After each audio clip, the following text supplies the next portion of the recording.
Oi pessoal, sejam bem-vindos ao canal Café com Leitura e Você. Vamos hoje ao capítulo 11 do livro Eu e Minha Boca Grande. Longe de vós toda amargura e cólera, e ira, e gritaria, e blasfêmias, e bem assim toda malícia, má vontade e torpeza de qualquer tipo. Efésios capítulo 4, verso 31. Capítulo 11. Palavras irritadas e impacientes causam problemas. Cada palavra desse versículo identifica as causas dos nossos problemas: ira, paixão, raiva, temperamento difícil, ressentimento, ódio, animosidade, gritaria, briga, contenda, polêmica, blasfêmia, maledicência, linguagem abusiva ou difamação, malícia, rancor, má vontade ou torpeza de qualquer tipo. Que lista! Quais dessas coisas são os maiores problemas para você? No meu caso, eram raiva e temperamento ruim. Eu tinha um temperamento terrível, mas não tenho mais. No entanto, o mais difícil de superar e tratar foi a minha tendência a ser áspera e dura. Foi uma luta muito grande para renunciar a isso e aprender a me tornar mansa. Se o Senhor pôde fazer um milagre nessa área por mim, Ele pode fazer por você também. Você e eu não temos de ter temperamentos ruins. Não temos de ficar loucos toda vez que alguma coisa não acontece do nosso jeito. Temos a capacidade, no Espírito Santo, de ser ajustados e adaptados. Romanos 12:16. Tardio para falar e tardio para se irar. Sabeis estas coisas, meus amados irmãos. Todo homem, pois, seja pronto para ouvir, tardio para falar, tardio para se irar. Tiago 1,19. Tiago nos diz para ser prontos para ouvir, mas tardios para falar, ofender e nos irar. Desses, o mais importante, e quase sempre a maior parte mais difícil, é ser tardio para falar. Ao soltar a língua, outras coisas começarão a se soltar com ela. Ficamos contrariados quando planejamos algo e aparece alguma coisa para nos atrapalhar. Quando acontece isso comigo, aprendi a respirar fundo, fechar a boca por um minuto, controlar-me e então seguir em frente. Digo: tudo bem, Senhor, com a sua ajuda posso fazer isso. Não tenho de ter tudo do meu jeito. De acordo com Romanos 12, posso me adaptar, posso mudar meus planos. De todo jeito, meus planos foram mudados. Então, eu também posso deixar o barco correr. Deixe o barco correr. Para mim, deixar o barco correr tem duplo sentido. Por causa de um incidente que acontecia com frequência quando meus filhos eram pequenos, parecia que toda vez que nos assentávamos para uma refeição, alguém derramava um copo de leite. Sempre que acontecia, o diabo usava isso para me perturbar. Imediatamente eu ficava com raiva. Não acredito! Olha o que você fez! Passei a tarde toda arrumando o jantar e você acaba de estragá-lo. Mas não era minha família que estava estragando as refeições. Era outra pessoa. E não era Satanás. Eu achava que o problema era o leite derramado, mas na verdade era eu. Naquele tempo tomávamos nossas refeições usando muitos pratos e talheres. Quando o leite derramava, escorria por debaixo de todos aqueles pratos e talheres e seguia direto para a fenda no tampão da mesa em que era expandida. Na verdade, eu achava que o diabo projetava esse tipo de mesa com fenda só para me deixar louca. Hoje entendo que foi Deus quem a projetou daquela forma, pelo menos a minha, para ajudar a crucificar o espírito impaciente em mim. O que mais me incomodava quando o leite derramava era que escorria pelos pés da mesa e de todos.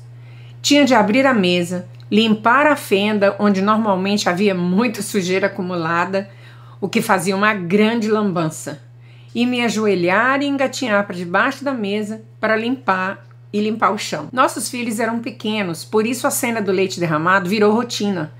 Quando um deles derramava alguma coisa, na mesma hora já sabiam que eu teria um ataque. Eu me levantava num pulo com raiva e corria para pegar um pano. Eu me colocava de quatro e engatinhava debaixo da mesa com as crianças chutando a minha cabeça. Definitivamente eu não era a mais feliz dona de casa. Na verdade, eu ficava tão louca que quase explodia. Sabia que quando ficamos loucos assim numa situação fora do controle, é o momento de aprender a aceitar com alegria? Aceitação com alegria. Essa é uma frase pequena e útil que eu aprendi. Em tais situações, o Senhor me ensinou a dizer: bem, aconteceu de novo e só Deus pode resolver. E se Ele não resolver, então eu devo aceitar com alegria. Só não sabia era como fazer isso quando tinha de ficar de joelho debaixo da mesa para limpar o leite derramado. Eu ficava lá embaixo tendo um ataque, gritando e berrando, agindo como um adulto mimado. Durante uma dessas cenas, o Espírito Santo falou comigo, enquanto eu estava debaixo da mesa. Sabe, Joyce, nem todo aquele ataque do mundo fará com que esse leite derramado suba pelos pés da mesa, atravesse e volte para dentro daquele copo. Em outras palavras, ele me dizia que o acesso de raiva não iria reverter a situação. Essa é uma dentre várias lições que desejo compartilhar com você neste capítulo. Não importa quão enraivecido fique, quão irado se torne, quão impaciente possa estar. Não importa que tipo de fúria você sinta ou que tipo de ataque possa armar. Nada disso vai mudar o quadro. Se você é pego no engarrafamento, pode fazer um estardalhaço, fumegar, berrar e irar-se durante 1 hora inteira e não vai adiantar nada, porque não sairá de lá nem 1 minuto mais cedo. Você terá dor de cabeça, dor no pescoço, dor nas costas, desordem estomacal, erupção de pele, pressão alta, possivelmente uma úlcera e até um colapso nervoso, se não tiver antes um ataque de coração ou um derrame. Vale a pena? O Senhor me disse debaixo da mesa naquele dia: sabe, Joyce, você também pode aprender a deixar o barco correr. Se o leite escorre pelos pés da mesa, vá com ele e não perca a sua paz. Foi aí que comecei a aprender a deixar o barco correr. Muito mais coisas agradáveis saem de minha boca quando deixo o barco correr, ao invés de ir contra ele. Seja adaptável e ajustável. Tende o mesmo sentimento uns para com os outros, em lugar de ser desorgulhosos, condescendei com o que é humilde, não sejais sábios aos próprios olhos. Romanos 12:16. De acordo com o apóstolo Paulo, podemos aprender a ser adaptáveis e ajustáveis. Também podemos ser maleáveis e flexíveis. Não quer dizer que não haja coisas às quais tenhamos de resistir ou mudar, ou que agora vamos nos deitar e deixar que o mundo e o diabo nos atropelem. Mas há questões menores que surgem no nosso dia a dia, roubam nossa paz e sobre as quais não podemos fazer absolutamente nada. Precisamos aprender como lidar com essas pequenas irritações, como nos acalmar e parar de ter um ataque toda vez que a mínima coisa dá errado. Em Efésios 4:31, Paulo lista as coisas dos nossos problemas com amargura, cólera, ira, gritaria, blasfêmia e malícia. Creio que cada uma dessas tem uma raiz e uma cura. Creio que a raiz é o orgulho, a autossuficiência e o egocentrismo. Em outras palavras, temos mesmo problema porque queremos o que queremos quando queremos. Como Paulo aponta em Romanos 12:16, temos uma opinião tão inflamada sobre nós mesmos que pensamos que temos o direito de ter tudo do nosso jeito. É por isso que ficamos tão loucos quando as coisas não acontecem do jeito que queremos ou esperamos. Ira gera palavras iradas e quase sempre acabamos ferindo os outros. De onde vem a contenda? De onde procedem guerras e contendas que há entre vós? De onde, senão dos prazeres que militam na vossa carne? Cobiçais e não tedes, matais e invejais, e nada podeis obter. Viveis a lutar e a fazer guerras, nada tendes porque não pedes. E não recebeis porque pedes mal, para esbanjardes em vossos prazeres. Tiago 4, do versículo 1 ao 3. Se pararmos para analisar, temos um problema tremendo com o egoísmo, não é mesmo?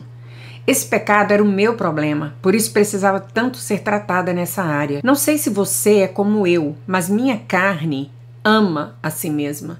Ela sempre quer as coisas da sua própria maneira, mas não posso deixá-la fazer isso todo o tempo. E essa negação causa conflito. Você conhece as 2 razões principais pelas quais as pessoas discutem? Primeiro, para provar que estão certas, porque sempre querem estar certas.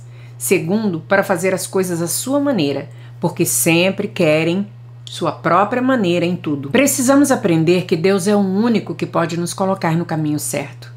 Quando as coisas não acontecem da maneira que queremos, temos apenas que nos acalmar e exercitar a humildade um pouco. Devemos entender que as menores coisas que nos irritam e pelas quais discutimos não fazem tanta diferença assim na vida. O que importa é a unção de Deus, e a única coisa que faz manter essa unção é nossa disposição de vivermos juntos em paz e harmonia. Se quisermos a unção de Deus, devemos viver juntos em paz e harmonia com nossos irmãos e irmãs em Cristo. O amor não é egoísta. O amor é paciente, é benigno. O amor não arde em ciúmes, não se ufana, não se ensoberbece, não se conduz inconvenientemente, não procura os seus interesses, não se exaspera, não se ressente do mal. 1 Coríntios 13, versos 4 e 5. A solução para o problema da discussão é o amor. Temos de aprender a amar a paz, a harmonia com todo o nosso ser. Temos que amá-las tanto a ponto de preferi-las a estar certos ou fazer qualquer coisa do nosso jeito. Isso é o que Paulo quis dizer quando declarou: dia após dia morro. 1 Coríntios 15, 31. Morrer para nós mesmos é algo que você e eu temos de praticar diariamente para ter paz e harmonia. Lembro-me de uma discussão com Dave e eu tivemos alguns anos atrás sobre a cor das listras que deveria ter nossa van. Será que seria importante dali a 6 meses ou 6 anos se a lista da van estivesse da maneira que eu queria, sabendo que isso causou uma guerra entre nós? Não ia ficar pendurada na janela olhando as listas o tempo todo. E mesmo que ficasse, logo estariam cobertas de sujeira a ponto de não ver mais a cor delas. Por que começamos guerras por coisinhas, por ninharias? Por 2 razões. Porque queremos estar certos e porque queremos do nosso jeito, o que é egoísmo. Qual é a solução para o problema do egoísmo? Amor. O amor que se importa mais pelas opiniões e desejos dos outros do que seu próprio. Neste estudo, o Senhor está pedindo que para você e para mim, pelo poder do Espírito Santo, para fazermos algumas escolhas. Devemos escolher subir mais alto, desistir de tentar tudo do nosso jeito, o tempo todo, e lembrar que o que quer que seja que esteja no nosso coração, saia da nossa boca. Mateus 12, 34. A paz tem um preço e se escolhermos pagá-lo, as recompensas valem a pena. Segue a paz. Porque o reino de Deus não é comida nem bebida, mas justiça e paz e alegria no Espírito Santo. Aquele que deste modo serve a Cristo é agradável a Deus e aprovado pelos homens. Assim, pois, seguimos as coisas da paz e também as da edificação de uns para com os outros. Romanos 14, versos 17 ao 19. A versão King James, do versículo 19, diz: portanto, seguimos as coisas que fazem a paz e as coisas das quais um possa edificar ao outro. Creio que o que o Senhor está nos revelando nessa passagem é a necessidade vital de andarmos na paz. De acordo com Efésios 6,15, a paz é parte da armadura de Deus com a qual devemos nos cingir. Deus tem abençoado o nosso ministério. Uma das razões é porque ele está baseado em certos princípios que nos foram revelados pelo Senhor e estabelecidos por nós quando começamos. Quando Jesus enviou seus discípulos de 2 em 2 para pregar e curar, ele ordenou que fossem a cada cidade, encontrassem uma casa digna para ficar e dissessem às pessoas: paz seja contigo. Jesus continuou dizendo que se fossem aceitos deveriam permanecer lá e ministrar, mas se não fossem aceitos, deveriam sacudir o pó dos seus pés. Mateus capítulo 10, do verso 11 ao 15. Eu ficava imaginando por que Jesus teria dito isto. Então esse homem revelou que se os discípulos permanecessem em uma casa ou cidade que estivesse em contenda, eles não conseguiriam fazer nenhum trabalho lá. Sabe por quê? Porque contenda ofende o Espírito Santo. Quando a paz sai, o Espírito Santo sai, e ele é o único que faz o verdadeiro trabalho. Quando você imagina Jesus ministrando aos outros, como você o vê? Certamente não era da maneira apressada como normalmente fazemos. Pelo contrário, você pode imaginá-lo ministrando com uma paz tranquila e serena. Na época da Páscoa, assisti a parte do filme Jesus de Nazaré. O que mais me impressionou foi a resposta de Jesus às pessoas ao seu redor. Algumas reagiam violentamente contra ele, xingando e até mesmo jogando coisas nele. Mas não importava como o tratassem, ele nunca perdia o controle, ficava chateado ou revidava. Eu admirei o trabalho maravilhoso que aqueles cineastas fizeram ao retratar a paz interior e o equilíbrio que o nosso Senhor manteve, apesar das circunstâncias. Esse é um traço que você e eu temos que desenvolver. Como embaixadores de Cristo, devemos ser parecidos com nosso Mestre. Se quisermos fazer qualquer coisa por nosso Senhor e Salvador, precisamos aprender a ter fome e sede de paz, porque é nessa área que Satanás está roubando o povo de Deus. Se tivermos um espírito pacífico, teremos uma língua pacífica. Cuidado com sua linguagem. Sabemos, porém, que a lei é boa se alguém dela se utiliza de modo legítimo. 1 Timóteo capítulo 1, 8. Gestos, tom de voz e expressões faciais transmitem a mensagem tanto quanto as palavras. É possível dizer todas as coisas certas e, mesmo assim, transmitir uma mensagem completamente errada. No início do nosso casamento, quando meu marido me pedia para fazer algo que realmente não queria fazer, eu dizia, sim, querido. Respondia no tom tão sarcástico que ele sabia o que realmente eu queria dizer. Ele sabia que eu não estava dizendo, sim, querido, você é um marido tão maravilhoso que mesmo que eu não queira fazer o que pediu, farei porque eu amo. Ao contrário, ele sabia que realmente eu estava dizendo, sim, querido, farei como você pediu, mas somente porque eu tenho de fazer. As palavras disseram sim, mas o tom de voz e a expressão facial transmitiam uma mensagem bem diferente. 2 tipos de ira. Porque a ira do homem não produz a justiça de Deus. Portanto, despojando-vos de toda impureza e acúmulo de maldade, acolhei com mansidão a palavra em vós implantada, a qual é poderosa para salvar a vossa alma. Tiago, capítulo 1, verso 20 e 21. Nessa passagem, Tiago nos diz que a ira do homem não produz a justiça de Deus, e é verdade. É por isso que devemos controlar nossa ira e outras emoções perigosas. Mas há uma ira justa. Creio que há momentos em que não faz mal ficar furioso e demonstrar ira. Por exemplo, Jesus ficou irado e purificou o templo porque compravam, vendiam, corrompiam a casa de Deus. João 2, dos versos 13 ao 17.